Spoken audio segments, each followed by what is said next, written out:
perkataan.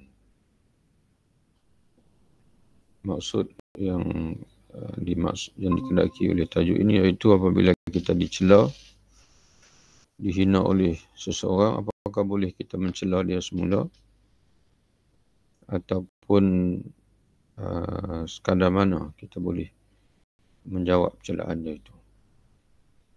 Ketahuilah bahawa setiap kezaliman yang dilakukan seseorang tidak boleh dibalas dengan kezaliman yang sama. Ini statement yang pentinglah. Kata dia, setiap kezaliman yang dilakukan oleh orang lain pada kita tidak boleh dibalas dengan kezaliman juga. Ghibah, yang umpatan, tidak boleh dibalas dengan ghibah. Memata-matai tidak boleh dibalas dengan memata-matai. Iaitu mengintip lah. Orang mengintip kita, tak boleh kita balas dengan mengintip dia semula. Celaan tidak boleh dibalas dengan celaan yang sama, dan demikian pula semua kemaksiatan. Orang melakukan maksiat terhadap kita, tak boleh kita membalas dengan melakukan maksiat pada dia. Kisah dan qisas ni adalah hukuman balas, dan denda tidak dibolehkan. Qisas dan denda, pampasan, dibolehkan sesuai dengan apa yang telah ditetapkan oleh syariat. Jadi adapun qisas kata dia dan juga diat, maka itu dibolehkan, tapi sesuai dengan yang ditetapkan oleh syariat. Celaan tidak boleh dibalas dengan celaan yang sama, kerana Rasulullah sallallahu alaihi wasallam bersabda, jika ada seseorang yang mencelamu dengan sesuatu yang ada pada dirimu, kerana dia mencela kita kerana kekurangan, kecacatan yang ada pada kita, maka janganlah kamu membalas dengan mencelanya dengan apa yang ada pada dirinya. Diriwayatkan oleh Imam Ahmad. Nabi sallallahu alaihi wasallam juga bersabda, al-mustabbani ma qala fahuwa 'ala al-badi minhuma ma lam ya'tadda al-mazlum. Dua orang yang saling mencaci maki apa yang mereka katakan, yakni mereka akan dihisab oleh Allah dengan apa yang mereka ucapkan. Maka adalah atas tanggungan orang yang memulai di antara keduanya. Jadi dosa akan ditanggung oleh orang yang memulai, mula mencela, kerana dialah yang menjadi faktor seorang lagi mencela juga ataupun menjawab celaan. Jadi dia akan menanggung dosa selagi orang yang teranaya tidak melampaui batas. Orang yang ditazalim, orang yang jika orang menzalimi dia menjawab dengan berlebihan, maka dia juga akan menanggung dosa. Kalau dia tidak bertindak berlebihan, maka dosa itu kekal hanya ke atas orang yang mula-mula, orang yang mencela, orang yang mula-mula. Tapi jika sekiranya orang yang menjawab balasan itu pun sifat melampau, maka kedua-dua mereka akan menanggung dosa. Diriwayatkan oleh Muslim. Hadis riwayat Imam Muslim. Jadi sebab itu pentingnya kita mengetahui kadar yang dibolehkan dalam kita membalas. Boleh membalas, kan tak boleh, tapi jangan sampai kepada zalim. Jadi kita perlu mengetahui dan akan diajar oleh Imam Al-Ghazali bagaimana kadarnya. Seseorang mencaci Abu Bakar As-Siddiq, tetapi diam saja. Jadi ada seorang datang mencaci Abu Bakar dan permulaannya dia diam saja. Dan ketika Abu Bakar radhiyallahu anhu mulai membalas, maka Rasulullah SAW pun berdiri sehingga Abu Bakar bertanya. Jadi pada mulanya, maknanya dalam majlis ni ada Rasulullah SAW. Dan ketika Abu Bakar dicaci dan diam tidak membalas. Nabi masih duduk dalam majlis. Tapi tak kala Abu Bakar balas, Nabi pun bangun dan keluar daripada majlis. Maka Abu Bakar bertanya, sesungguhnya engkau tadi diam saja ketika dia mencaci maki aku. Tetapi ketika aku bicara, membalas, engkau pun berdiri. Mana keluar dari majlis. Nabi SAW bersabda, kerana tadi malaikat menjawab kamu. Ketika kamu diam, maka malaikat mendoakan kamu. Tetapi ketika kamu bicara,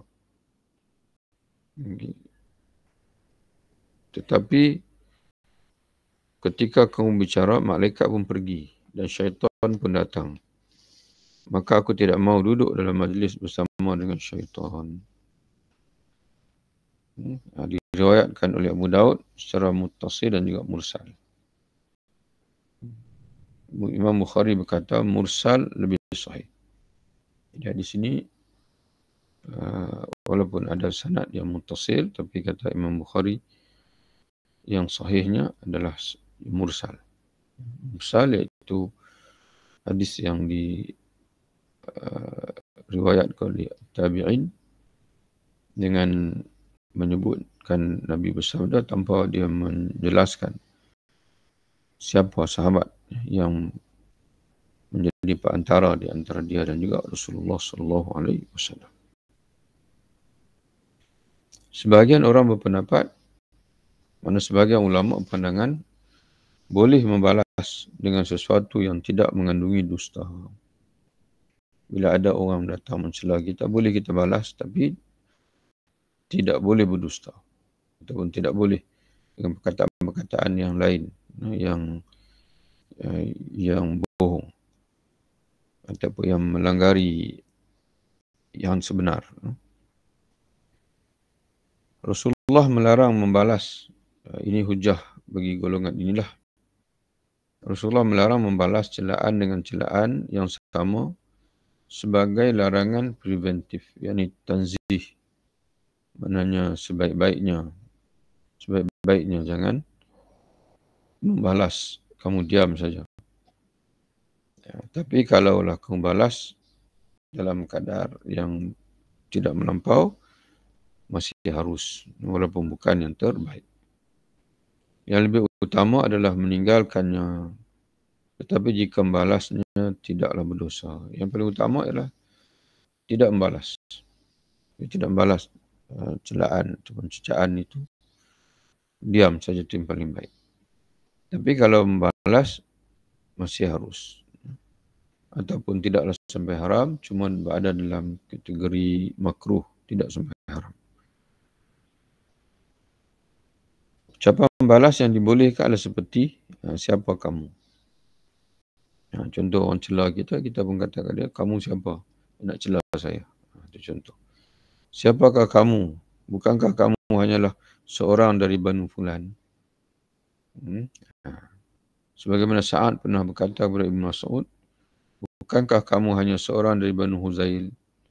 Ibn Mas'ud berkata, bukankah kamu juga hanya seorang dari Banu Umayyah? Dan seperti ucapan, wahai orang bodoh. Yang Mutarif berkata, ya ahmaq, bahasa Arabnya, ya ahmaq, wahai orang.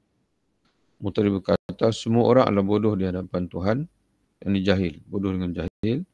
Hanya saja sebahagian lebih bodoh ketimbang yang lain. Dengan perkataan seperti ini, sesungguhnya dia telah menyakitinya dengan sesuatu yang tidak mengandung kedustaan.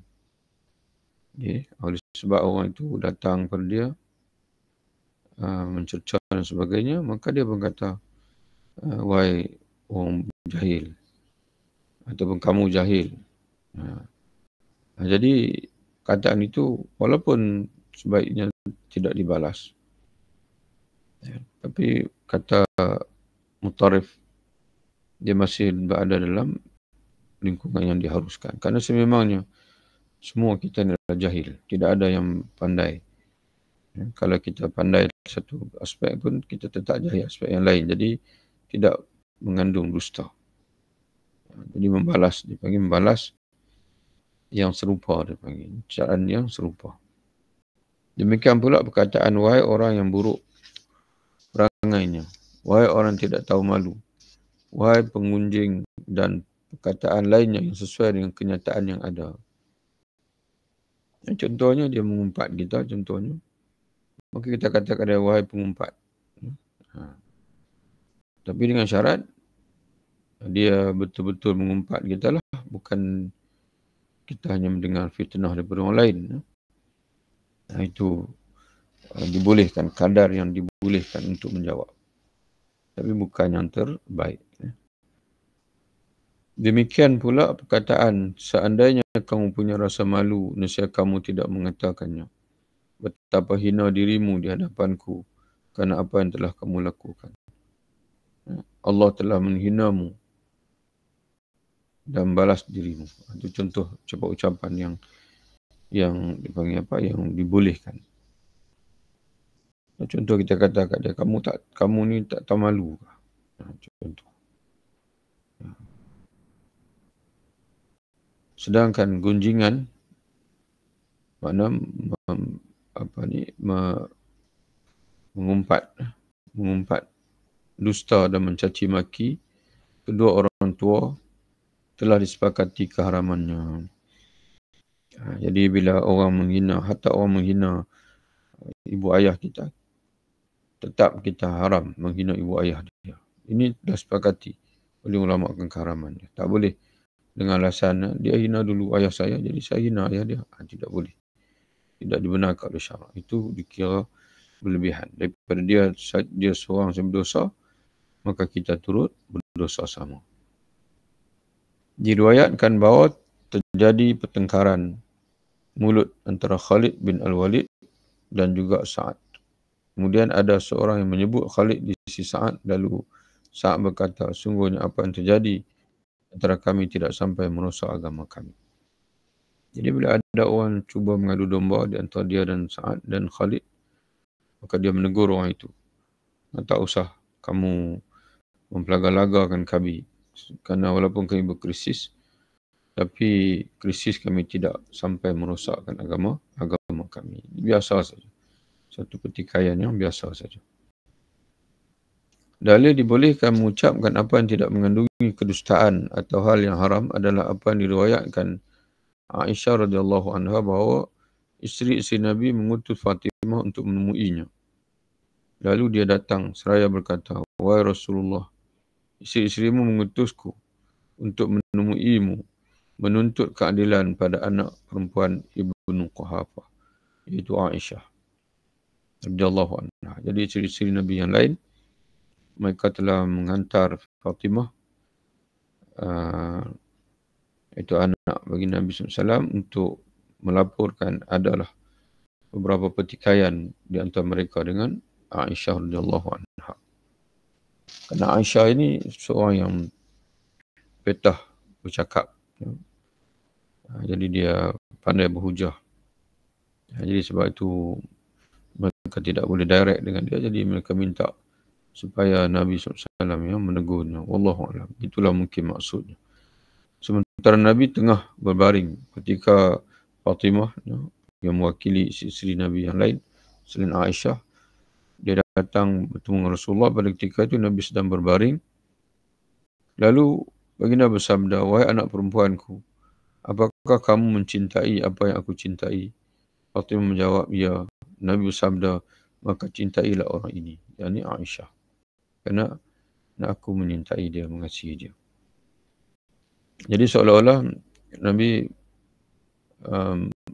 ingin menjelaskan kepada Fatimah mana dia tak boleh berpihak pada mana-mana isteri ayahnya. Sallallahu alaihi wasallam.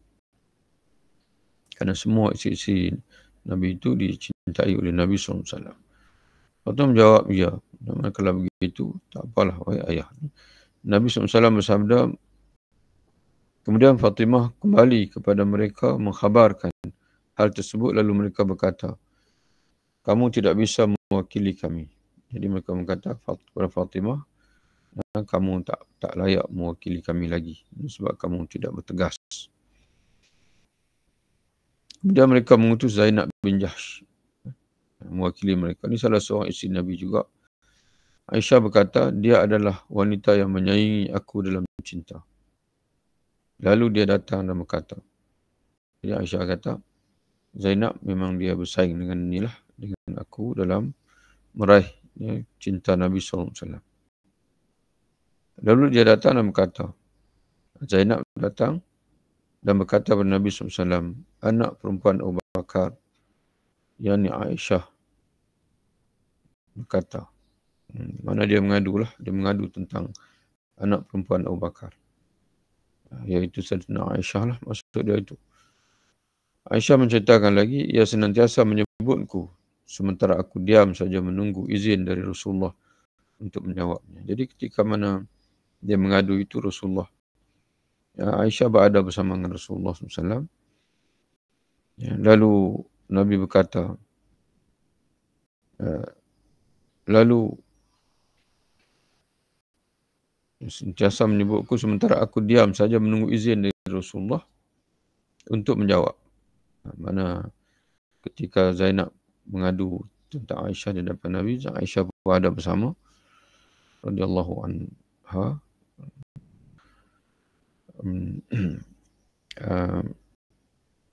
Aisyah kata dia menunggu keizinan Nabi untuk membalas, untuk menjawab segala kritikan yang dilontarkan oleh Zainab mewakili sisi Nabi yang lain. Lalu beliau Nabi SAW pun mengizinkan aku. Lalu aku mencelanya sehingga lidahku kering. Mana mencela di sini, mana menjawab kembali kritikan ketika mereka itu sehingga lidahku kering. Mana sehingga aku habis cakapan itu, habis bahasa. Lalu Nabi sabda, tidak. Sesungguhnya dia adalah anak perempuan Abu Bakar. Ini terjemah harfiah. Ala inna ala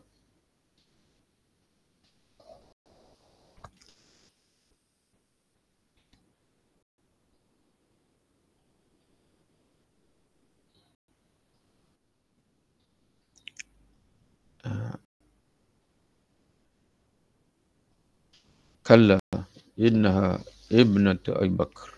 Kalla innaha ibnatu Abi Bakr. Jadi maksudnya kamu tak akan boleh untuk mengatasi dia kerana dia adalah anak Abu Bakar. Yang ini maksudnya kamu tidak dapat melawan perkataannya. Kamu tidak dapat mengalahkan hujah-hujahnya. Jadi begitulah. Ada ketika yang Nabi SAW dia tidak berpihak kepada mana-mana. Sebaliknya masing-masing lah perlu berhujah, menjelaskan alasan atau memberi alasan ataupun memberi sebab kepada tindakan masing-masing. Dan kita yakin bahasanya ini dalam situasi masing-masing itu salah faham. Tapi jika sekiranya ada pihak yang batil, sudah tentu Nabi akan membela yang benar dan Nabi akan membetulkan yang batil. Ucapan Aisyah lalu aku mencelanya, yang dimaksudkan bukanlah perkataan keji, tetapi jawapan terhadap perkataan Zainab dengan perkataan yang benar dan membalasnya dengan jujur. Bukan mencela itu mengeji, menghina, mengutuk, bukan. Kerana dalam hadis yang lain Nabi SAW bersabda, laisal mu'min bil la'an wala bil ta'an. Seorang mukmin itu bukanlah seorang yang suka melaknat orang lain, mencaci dan sebagainya. Ini maksudkan itu ialah dia menjawab kritikan itu dengan tegas. Nabi SAW juga bersabda, dua orang yang saling mencaci, maka apa yang mereka katakan, masing-masing akan menanggung apa yang mereka ucapkan. Maka adalah atas tanggungan orang yang mulai, maka akan dosa itu akan ditanggung mulai di antara keduanya sehingga orang tak ada yang melampaui batas. Sehingga mana selagi orang yang dicela, yang teraniaya, dicela itu tidak melampaui batas, dosa itu kekal atas orang yang mencela saja. Tapi kalau sampai dia juga melampaui batas, berlebihan, maka kedua-dua mereka akan menanggung dosa. Ini hadis yang diulang hadis yang tadilah. Rasulullah membolehkan orang yang tak anaya untuk membalas selagi tidak melampaui batas. Kadar inilah yang dibolehkan oleh mereka itu, iaitu rukhsah dalam menyakiti sebagai balasan atas perbuatan menyakiti yang dilakukan oleh pihak lain sebelumnya. Tetapi yang utama disebut, tapi yang lebih utama adalah meninggalkannya, kerana ia bisa mengeret kepada hal yang lebih jauh dan tidak bisa membatasi diri pada batas hak yang dibolehkan. Kerana kalau kita diam, maknanya kita berada dalam situasi yang selamat. Tapi kalau kita mula bercakap, membalas, walaupun harus tapi bimbang dia akan meleret-leret, sehingga akhirnya kita akan jatuh ataupun terkeluar daripada batasan yang diharuskan oleh syarak. Jadi kita akan jadi sama macam orang yang mencela kita. Diam, tidak memberi jawapan sama sekali, barangkali lebih mudah berbanding memberi jawapan. Tetapi di antara manusia ada yang tidak bisa mengendalikan dirinya dalam melampiaskan kemarahan sekalipun bisa cepat reda. Ini insya-Allah kita sambung dalam bacaan kita yang akan datang insya-Allah. Wabillahi taufik. Assalamualaikum warahmatullahi wabarakatuh.